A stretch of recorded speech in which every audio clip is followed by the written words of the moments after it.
Since it's not raining quite as hard now, well, it still is, but I want to give you guys a quick tour of how much water we have on our property.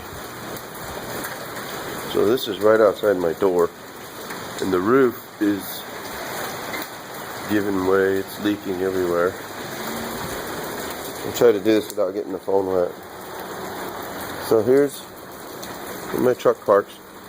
Out here is part of the property. I'm just going to do a slow pan to all the water.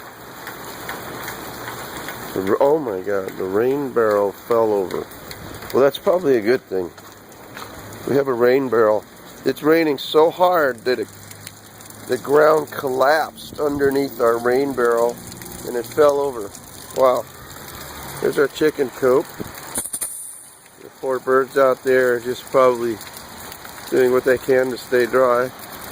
There's water every freaking where. All over the property. Just completely flooded. Out here we have some citrus trees. They needed the water, but everywhere else is just completely flooded. And I'm getting soaked, so I'm stopping this video.